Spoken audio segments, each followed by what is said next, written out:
The tremor in her hand, holding the wine glass, was almost imperceptible.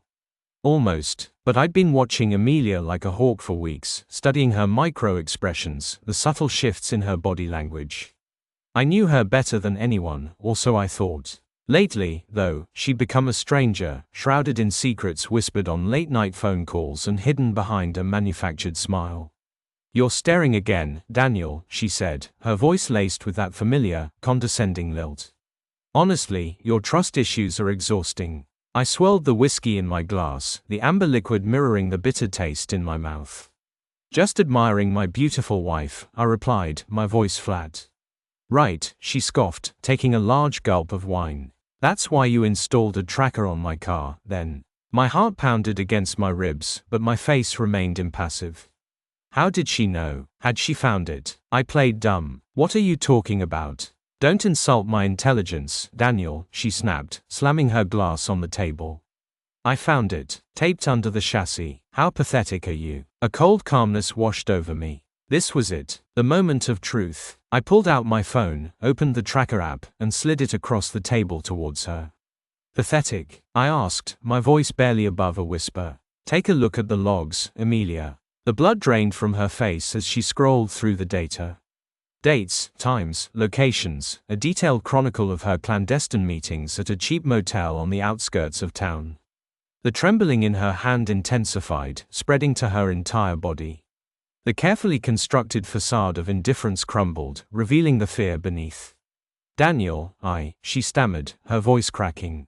"I can explain." "Explain what, Amelia?" I asked, my voice rising. "Explain how you could lie to me, betray me, for God knows how long."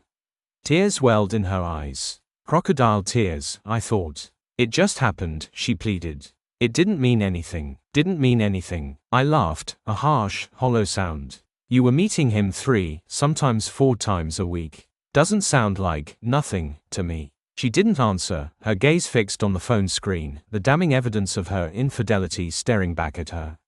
"Who is he, Amelia?" I demanded, my voice tight with suppressed rage. She mumbled a name I recognized. "Reid." He worked at the same marketing firm as Amelia. A junior account executive, eager to climb the corporate ladder. He'd always been overly friendly with Amelia, a little too familiar. I'd dismissed it as harmless office banter. I was so naive. That night, I didn't sleep. I lay awake, replaying every conversation, every interaction, searching for clues I'd missed. The signs were there, I realized, I'd just been too blind to see them. The late nights at the office, the hushed phone calls, the new perfume she'd started wearing. It all added up. The next morning, I called in sick to work. I had a different kind of work to do. I drove to Reid's apartment, a rundown building in a seedy part of town. I waited, and waited. Finally, he emerged, looking smug and self-satisfied. I approached him, my heart pounding in my chest. "Reid," I said, my voice dangerously low. He looked at me, a flicker of recognition in his eyes, quickly replaced by a mask of arrogance. "Can I help you?" "You know damn well who I am," I growled, grabbing him by the collar. "You're sleeping with my wife." His eyes widened in surprise, then narrowed in defiance. "She's unhappy, man. It's not my fault." I slammed him against the wall, the force of the impact knocking the air out of his lungs. "It's not your fault," I repeated, my voice dripping with sarcasm. "You're the one sneaking around with a married woman. You're the one destroying my life." Fear flickered in his eyes. He started to stammer apologies, pathetic excuses. I didn't want to hear them. I wanted him to feel the pain I was feeling. I wanted him to understand the consequences of his actions. I let him go, disgusted. "You haven't seen the last of me," I hissed, turning and walking away. My next stop was Amelia's office. I walked straight into the building, ignoring the receptionist's protests. I found Amelia in a meeting room, presenting to a group of clients. I burst in, interrupting her mid-sentence. "Amelia," I said, my voice loud enough for everyone in the room to hear. "We need to talk." Her face paled. The clients stared at us, bewildered. I held up my phone, displaying the tracker logs. "I think you'll all be interested to see what your marketing director has been up to," I said, my voice laced with venom. The room erupted in murmurs. Amelia's boss, a stern-faced woman in a power suit, rushed over. "What is the meaning of this?" she demanded. I explained everything, calmly and clearly, laying out the evidence of Amelia's affair. The clients, shocked and disgusted, filed out of the room. Amelia's boss turned to her, her face a mask of fury.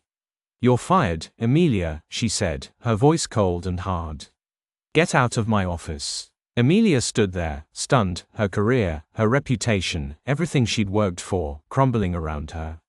I watched her leave, a flicker of satisfaction, mixed with a profound sense of sadness, washing over me. The divorce was messy, protracted, and emotionally draining. Amelia fought me every step of the way, trying to salvage whatever she could. But I had the evidence, and in the end, she got nothing. Reid, I later learned, was also fired. His reputation tarnished, his career prospects dim. The following months were difficult. I was heartbroken, betrayed, and angry. But slowly, painstakingly, I began to rebuild my life. I moved out of the house we shared, found a new apartment, and started seeing a therapist. I focused on my work, my friends, and my family. One evening, months later, I was sitting in a bar, nursing a beer, when a woman approached me. She was beautiful, intelligent, and kind. We started talking, and I found myself opening up to her, sharing my story, my pain, my hopes for the future. As I looked into her eyes, I realized that the pain of betrayal was finally beginning to fade. I had survived. I had emerged from the wreckage, stronger, wiser, and more determined than ever to find happiness again. The scars remained, a reminder of the ordeal I had endured, but they were also a testament to my resilience. I had faced the darkness and emerged into the light, ready to embrace a new chapter in my life.